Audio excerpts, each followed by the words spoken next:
So as highlighted in the Sunday session and email, indices are approaching the demand zone. So when I say the demand zone, it means this zone here is in the demand zone, and a rebound could happen. Yesterday's stopping volume show up, yet the close still reviews excessive supply. So anticipate a test bar today, and let's monitor the characteristic of the test: higher low or lower low. So upswing confirmation, commit above yesterday high. So I will show you the picture and what this look like. So let's zoom in this chart here. So in terms of the S&P 500, I think the comment I made in the Telegram group is on this day. So this is the stopping volume. So we got an increasing of the volume and is approaching the demand zone. So this is the selling climax. So the selling climax, ton of the volume come in. So there's the demand come in, and this is the demand zone where there's a presence of demand, and then eventually just push it up. So when the price approaching the demand zone, I think it makes a lot of sense to expect some sort of the bargain hunting activities.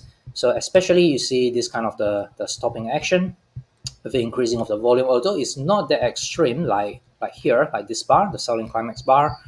But I think in terms of the price action, it does look like some sort of the stopping action. But as I mentioned, that there is still a ton of the supply, excessive supply presence. So we need to see the test. So the test on the next day, so which is this bearish bar, is just created a lower low. So the demand, the stopping volume did not really successfully just stop the decline. Instead, it's just create a lower low, and with still excessive volume. And I think on Thursday, it's just very much reacting the news between the Russia and Ukraine. So definitely we got a shakeout or a spring here. So during the Globex session, which is the Asian European London session, we definitely see a lot of the weakness, a lot of the fear show up, and you can see it right here, and it's just time to commit below. But in the US session, it's just a pretty much straight uptrend, so which is very amazing. And what makes this even more interesting is while while the U.S. president is talking about the possible sanction list to the Russia against the Russia, the stock market is just keep rallying. So it's just very amazing if you just check out the news at that time. So if you look at the hourly chart, you can definitely tell here. This is a callback session before the U.S. Market open, the European London session. This is sort of the Asian time zone, and this is a European London session. So it's just dropping quite a lot. But you see, on during the regular trading hours, the US session, it's just pretty much uptrend all the way up, all the way up. So it's just have every single bar is a bar apart from this bar here. So it's quite amazing that it's just rallying throughout, because definitely is entering into the oversold condition. But in a wartime, the war, we just can't really expect like how deep will the reaction goes. Maybe it will just keep dropping, because a lot of time oversold doesn't really mean that it will just rebound automatically. So this is quite a classical example. So definitely we see that there is an oversold condition, but you can tell that it's sort of just consolidate there, and then eventually when the US market open, there's a strong demand come in to push the price up. So even in such a bad news like the war, the sanction against Ukraine, so all of those I think are quite serious and is definitely real. It's not just talking without the real action. When they talk about the sanction, it's just it's just have a lot of the negative impact, which we'll just dive in a bit more, because that will definitely stir up a lot of the rally in terms of the commodities and the expensive metal. Okay, so on Thursday and Friday, if we look at the daily chart here, so what does it look like? So we got a selling climax low, and on Thursday, it's intraday is just spring the low here. Spring the low.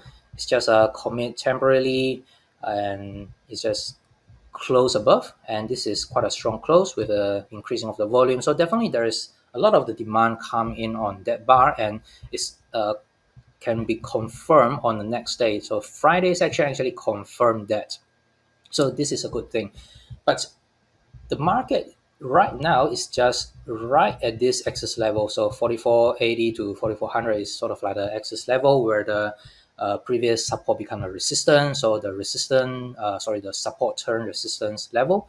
So I think it makes a lot of sense to just sort of have a test, because at this point of time, I still haven't really seen a meaningful test of this action. Okay, so I think what we need to see is a test before further rallying.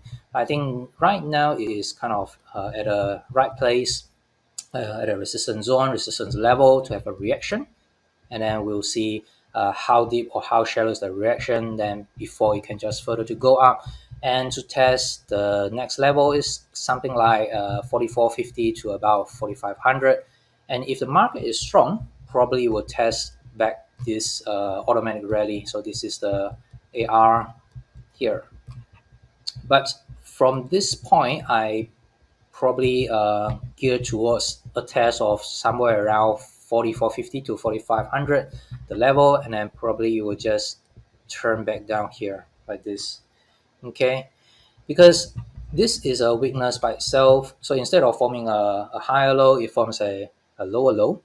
So probably a weakness. Maybe we can expect some sort of a down sloping structure, or under probably the most bearish scenario, which likely to be triggered by the war, because until now we still can't really predict what's going to happen in the Russian-Ukraine war. So in case there is something extreme happening in the war, then I think that it might not just test the resistance zone at about 4450. It might just suddenly reverse, and then with even higher supply, so increasing of the supply, and then just market tank and break below. So at that point, then we don't really need to worry about the structure like phase A, phase B, because it's just sort of compress and then have another shakeout type of the action, just drop. So reacting to the news. But right now, I think the structure is playing out quite nicely. So we got a selling climax here. We have an automatic rally. So you can see that it kind of tested this level. So this is the access zone. So the previous structure. So that's the distribution type of the structure. We got the selling climax, automatic rally, secondary test. So right now, I think the trading range is somewhere around 4200 to about 4600. Of course, you can add this back like 4100 as well. All right, so yeah, so in terms of the price action, so short term, like I mean 1 or 2 days, I expect a test. So a test, then if we do not really see a ton of the supply spike, it's just like normal volume. Roughly we'll see continuation to the upside to test 4500, 4450 to about 4500. So this is the level that I'm expecting. So short term, we should see the upswing in terms of the index, which also very similar to a lot of the individual stocks as well. So not only that we see this kind of the Wyckoff spring in the index, in the four major index, but a lot of the stocks as well, especially these 2 days, like the Thursday and also the Friday, just kind of react very positively to the war. It's like, oh, finally there's war. War is confirmed. So everyone's relieved, and then market is just rally. So in terms of the other index, so far, if you take a look here, Russell is still the strongest. So Russell is still the strongest. So how to judge that is very simple. If you just draw this up, so this is the trading range that we can expect. So there is spring type of the action across all the index, or at least the four index in the US. And in terms of this, you can see this is pretty much in the lower part of the range, the lower part of the range, and Nasdaq as well, the lower part of the range. But in terms of the Russell 2000, is approaching the top of the range, so it still shows quite a lot of the strength behind. So a lot of the stocks being bought up. So still, Russell is still outperforming. If you want to trade the index, I think Russell is the way to go. Other than that, the rest of the index like Dow, the Nasdaq, they all are similar, forming this spring on Thursday, spring on Thursday, spring on Thursday, and then confirmation on the Friday. So these are all the same, and even the Russell 2000 as well. Okay, so Dave say, look at the Russell versus the tree can short. Uh, you mean to short Russell or to short the rest? Because right now, short term, short term is definitely bullish. So short term, I actually expect some sort of the continuation to the upside until it hit the resistance level. So if you really want to short, probably the rest like the S&P, Dow or Nasdaq. I think Nasdaq is probably kind of the weakest at this point. Might be the one to short instead of Russell, because Russell still show a lot of strength. Because if you want to short, you choose the weakest to short. If you want to long, you choose the strongest stocks or the outperforming stocks to long. So in terms of shorting, definitely you want to wait until it kind of hit the resistance level, probably somewhere around 45, and then if it turns down, then this is the safest zone to go short, because this is the resistance zone. Or even if you want to go short for Nasdaq, this is the resistance zone. So I would say that Russell is still outperforming at this point. If you want to long, probably Russell is the one to long. And in terms of the spring, okay, let's talk about the spring structure. So if you study the accumulation structure, I talk a lot about the spring type of the structure. So this is exactly like the spring. But you also know that I also talk about spring doesn't really work well in a downtrend. So what do I actually mean? It doesn't really work well. So what sort of environment are we in right now? So like I say, this is the distribution.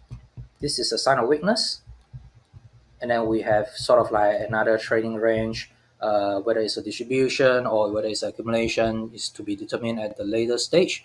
But the background of the index is pretty much bearish, because we have a sign of weakness. So the background is bearish, or you can say this is like a downtrend. So I don't really expect the spring will work. So in order to have a confirmation like spring, then you probably would expect a sign of strength rally, and then probably have a backup action and then going up. Maybe some pattern trader will argue that, well, we have a low, and then we have a W, like a double bottom. So this is a double bottom. Market is the bottom is in. So some might argue that, but in terms of the market breadth and in terms of the price action or from the Wyckoff perspective, it certainly doesn't look like that. So I don't really judge the W or the share. So if you look at this is a spring. A spring doesn't really work well in a downtrend. So this is like kind of a downtrend. Okay, we got a lower high, lower low forming right now. So I think it just yeah makes sense to define it as a downtrend. So lower high, lower low is just a downtrend. So that's why I expect some sort of the failure. So we can expect a failure at the resistance zone. So which I just talk about, probably at about 4,500, or if the market is mercy, maybe 4,600, and then you will see failure. So we still can rely on a spring. So that only means that a temporary bottom is in. So it's a low, it's not the low, right? So this is definitely not the low, at least from the Wyckoff perspective and also from the market breadth perspective. Okay, so I expect some sort of the failure when it's approaching the resistance zone. So let's see whether it will just show up. Okay, so Nikki say likely going to be moving within the range. Yes, at the moment, the range is defined at about 4,200 to about 4,600. So this is still a trading range. Dave say double spring. Okay, let's see. Yeah, we don't really know yet. So far, I will just say we are still in a trading range, right? Still a trading range, but short term upswing. Okay, short term is like this. Middle term like trading range. Maybe long term is kind of a downtrend. Okay. So that's Wyckoff Spring, and if you look at a lot of stocks, it's just very much similar to the index. Thursday, Friday section are very bullish. What else? Okay, I think Nasdaq is sort of lagging and definitely show a lot more weakness. But in terms of the chart, let's quickly have a look. You can definitely tell here. So the structure is sort of failing. There is a support level here. It's just kind of breaking and then forming the trading range here. So it's definitely, I think, is a lot weaker than the S&P 500. So if we look at Nasdaq, sorry, the Dow, I think it's pretty much still within a trading range. It's still holding up quite well. You can see that if we look at this big range, right? So this is a big trading range here. It's sort of spring this previous low right there and then going back up. So the structure is definitely quite strong. In terms of Russell, if you look at the long term, it's definitely very much bearish. So just like the opposite of Dow. So Dow at least is still holding up within the trading range, but Russell, like long term, is kind of having the sign of weakness, and then this is the backing up action. But short term, very short term, if I just compare the trading range here, it does show quite a lot of the strength. Okay, so Russell is still outperforming short term. Okay, market environment.